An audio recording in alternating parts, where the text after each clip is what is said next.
Hey everybody, Jason here of GhostbustersNews.com, and as always, Ghostbusters News right here on YouTube. And before we get into the video today, I want to give a quick spoiler warning, as we're going to be talking about some details regarding Ghostbusters Afterlife. So if you haven't seen Afterlife yet, you may want to click off this video, but if you have, let's go ahead and proceed. So in Ghostbusters Afterlife, Bill Murray, Dan Aykroyd, and Ernie Hudson once again suit up, strap on the proton packs, and become their iconic characters, made famous in the 1984 original. And while it's safe to bet that it's been a number of years since either Murray or Aykroyd had dressed up in their khaki garb, Ernie Hudson, well, he's a different story. Attending comic and fan conventions proudly wearing a flight suit with Zedmore across the chest, he's been the flag bearer and likely the most devoted to fans and the series over the last decade or so. In a new interview with Yahoo, Hudson talks about his return to the role, the future of the franchise, and the character of Winston Zedmore getting his due. Speaking of Afterlife, Hudson touched on finally coming together with the original cast members along with meeting the new stars of the film. This movie has been such a big part of my life for almost 40 years.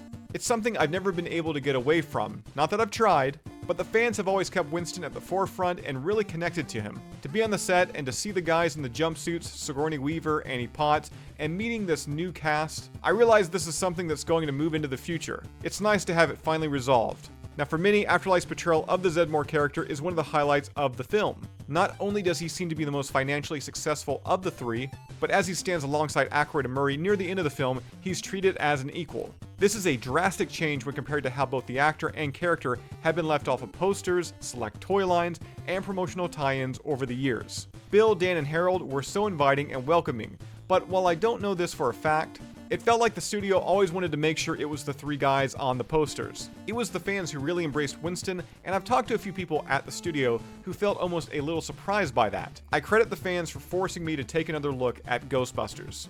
Now, much like the fans, Ernie had also been waiting for the eventual Ghostbusters 3, or as it's now known, Ghostbusters Afterlife. But after waiting for more than 30 years, it was something Hudson didn't believe was happening until he was on the set.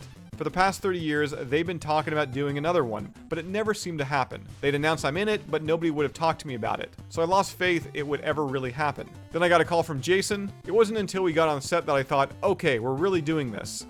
In Afterlife, not only is Winston given even screen time with his Ghostbusters brothers, but the character is also part of an in-credits scene that seems to hint at Winston possibly taking over the franchise, with many assuming he could be sort of a mentor to a new team. Speaking of the end scene, Hudson said, Jason in his own way gave a tribute to Winston, and that was very special to me. Clearly, it's a new families movie, so I don't know if any of the old Ghostbusters can be major players. But being involved as mentors in some way would be a lot of fun. Now apparently, Ernie Hudson has overheard that a new Ghostbusters film is in the works, as in they're currently writing it right now. And he's excited that Winston may finally get his due. He understands the Ghostbusters better than anyone. He's almost like Sam Jackson's character, Nick Fury, in the Marvel Universe. Whatever comes of it, I'd love to see Winston connected to it. That's all I've got for you here right now. As always, be sure to subscribe to Ghostbusters News here on YouTube. Bust that bell notification icon to stay up to date with everything that's happening within the Ghostbusters world. If you'd like to join up with Ghostbusters News, check out our Patreon page. We have a link to that down below in this video's description. And I'll see everybody right back here next time.